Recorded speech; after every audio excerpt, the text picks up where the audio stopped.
Halo semuanya guys, kembali lagi bersama aku Yuda di sini. Selamat datang di Sibuk Ngobrolin Movie.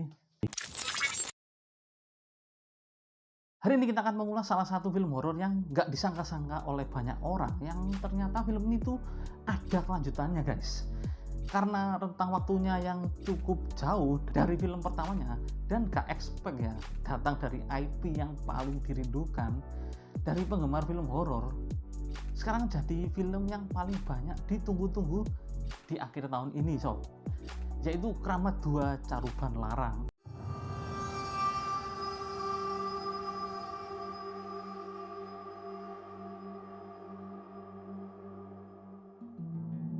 Bicara soal Kramat itu sendiri ya, jadi bisa dibilang Kramat itu menjadi satu-satunya film horor yang memakai teknik fan footage pertama kalinya di Indonesia pada tahun 2009. Gaya berceritanya yang unik dan terkonsep membuat banyak penikmat film ini tuh percaya dan menganggap kalau film ini adalah adaptasi dari kisah nyata. Jadi bisa kalian bayangkan ya bagaimana film ini dibuat serelate mungkin pada keadaan waktu itu. Dan setelah menunggu 13 tahun lamanya, sepertinya sutradara Monty Tiwa di sini tuh ingin mengembalikan sensasi itu kembali lewat sequelnya Kramat 2 ini. Tapi pertanyaan besarnya adalah apakah film ini itu bisa mengulangi kesuksesan dari film pertamanya. Kramat 2 Caruban Larang di sini tuh mengisahkan sekumpulan anak muda dari Jakarta yang berangkat menuju Cirebon dengan berbagai tujuan yang berbeda. Ada Arla, Jojo, Mora yang ingin melakukan tugas riset akhirnya itu dibantu oleh Umay yang sedang membuat film dokumenter. Dan ikut bergabung juga Ajil dan juga Keanu yang di sini berperan sebagai konten kreator horor. Di mana keduanya di sini tuh ingin membuat konten untuk mempertahankan eksistensinya di dunia maya. Tapi ketika datang ke tempat yang dituju, ternyata keadaan di sini tuh mulai nggak terkendali ketika seorang sahabat lama Keanu dan juga Ajil di sini, yaitu Lutesa, tiba-tiba muncul. Ia mengatakan akan ada bahaya jika melanjutkan tujuan mereka. Tapi tanpa menghiraukan warning dari Lutesa, mereka bersikeras untuk menyelesaikan apa yang sudah dimulai di sini. Pas ngelihat cast-nya dari film Kramat 2 ini, aku itu langsung tahu ini target penontonnya ke siapa. Karena semua pemerannya di sini itu masih muda dan karakternya itu tidak ada yang diubah sama seperti aslinya. Dan juga beberapa footage itu dibuat dalam bentuk YouTube, ada yang dalam bentuk Instagram, dan juga masalah-masalah konten creator. Ini kan menggambarkan generasi sekarang sob. Tapi ini tuh justru adalah salah satu kekhawatiran aku dari film ini sob, karena akan berdampak sama pembawaan film Kramat 2. Melihat elemen-elemen yang ada, aku takut ini tuh bakal dibawa ke arah yang berlebihan. Dan ternyata kekhawatiran aku itu terbukti sob. Kramat 2 itu di sini tuh sayangnya terlalu banyak memberikan unsur drama daripada film pertamanya. Yang mana di sini banyak sekali durasinya itu terbuang dengan drama-drama keriuhan anak-anak muda yang selalu melibatkan hal-hal yang sepele sebenarnya. Dengan perdebatan yang nggak jelas, yang tiba-tiba itu ada yang marah-marah sendiri, ada yang tiba-tiba nangis, ada yang tiba-tiba ngambek, saling maki-makian gitu ya. Aku tahu kenapa dialognya dibuat dengan banyak emosi seperti itu ya.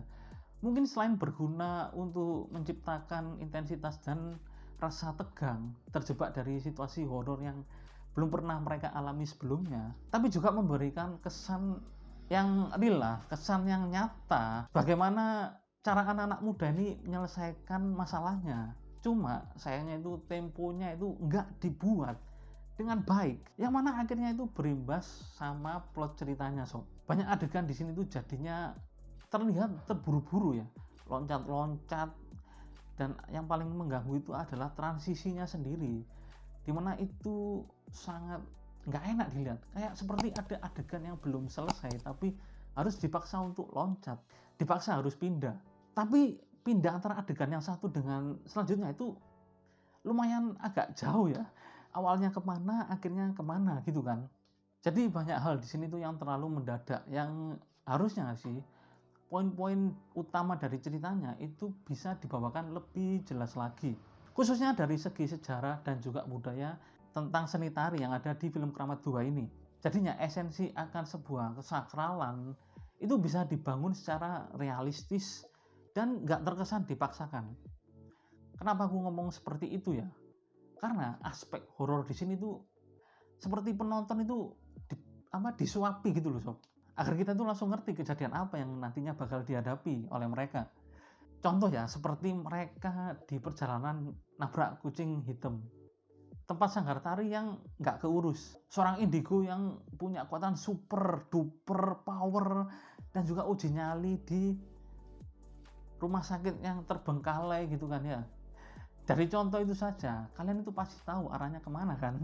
Jadi treatment seperti itu udah ketebak gitu loh sob. Ini kan apa ya, sebuah formula yang sudah usang gitu loh, itu zaman nenek moyang gitu loh, yang udah nggak cocok untuk dibawakan ke zaman sekarang gitu. Ya kalian bisa bandingkan sendiri lah ya.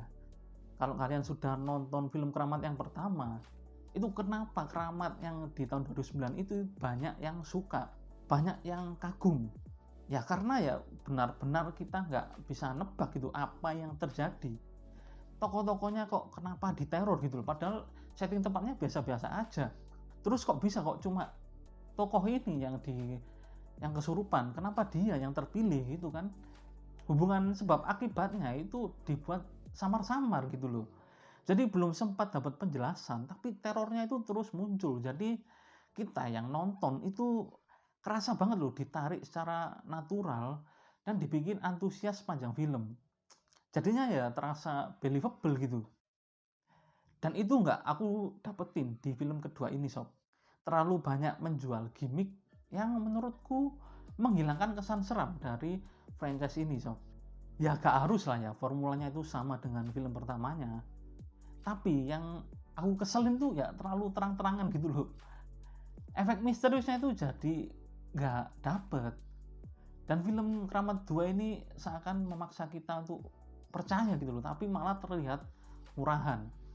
Padahal premis ceritanya sendiri itu udah bagus ya, memasukkan 3 kepentingan yang berbeda-beda, harusnya bisa menambah kerumitan di film ini.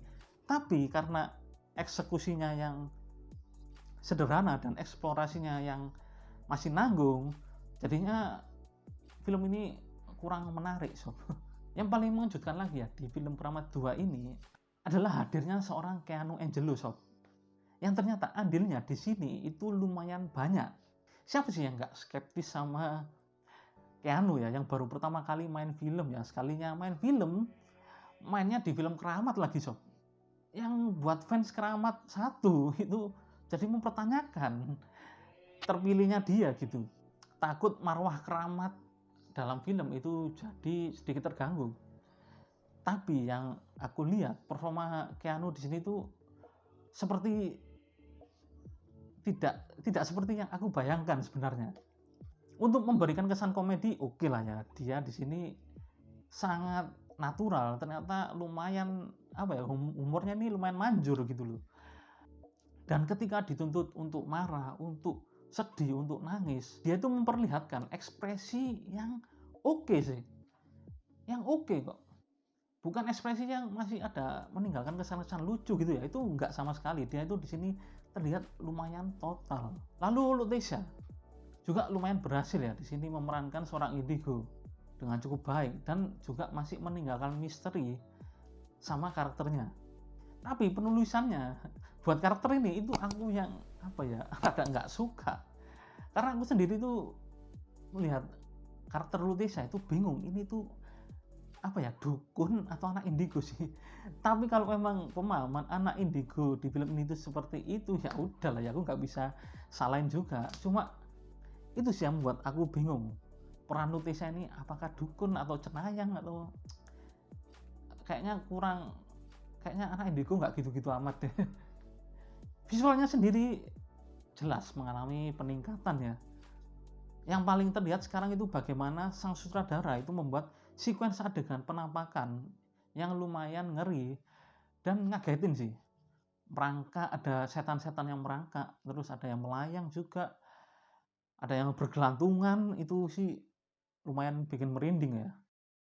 Dan juga cara memunculkan para tokoh Keramat Satu yang masih hidup atau yang tersisa itu juga sangat keren ya. Itu adalah salah satu adegan yang nggak terduga sama sekali sob. Aku pun aja yang lihat itu gila sih. Ini apa ya, nggak nyangka gitu. Keren tapi juga ngagetin gitu. Dan kehadiran mereka itu malah membuat ending dari film Keramat 2 ini jadi tertolong. Kakang kawah adi ari-ari, kiblat papat limo pancer, nyawiji maring ngersaning Gusti Pangeran. Untuk skornya sendiri aku kasih mungkin ya 5 dari 10 lah ya, karena aspek misterinya dan kliniknya di film Keramat 2 ini tuh kurang ditonjolkan. Inti dari sebuah keramat itu masih terasa minim di sini. Karena aku melihat para anak muda ini nggak terlihat dia itu jerah, nggak terlihat mereka itu merasa bersalah atau putus asa karena sudah melanggar dari kesakaran suatu tempat yang mereka kunjungi gitu ya. Jadi penonton itu susah terlibat emosi pada mereka, terlibat suasana dengan keadaan yang sedang mereka alami. Tapi pesan moralnya menurutku juga disampaikan dengan baik ya, masih on point lah. Tapi apakah film ini tuh masih bisa dinikmati? Kalau menurut aku ya masih bisa dinikmati sih. Tapi ya gitu, karena pembawaannya yang biasa-biasa saja ya. Apa ya, itu mengurangi experience menonton Keramat 2 ini sob. Yang pasti semoga Waralaba ini bisa terus berlanjut ya. Itu harapan aku. Kalau boleh saran sih, ikutin aja lah format seperti Paranormal Activity, di mana Paranormal Activity itu jadi film horor yang ceritanya itu independen gitu loh, bukan sebuah lanjutan dari cerita sebelumnya. Jadi tiap serinya itu ada ceritanya berbeda-beda, dan yang penting maksud dari keramat itu sendiri itu tetap ada, tetap ditonjolkan sob. Oke, jadi itu saja review aku untuk film Keramat 2 kali ini sob. Semoga bermanfaat.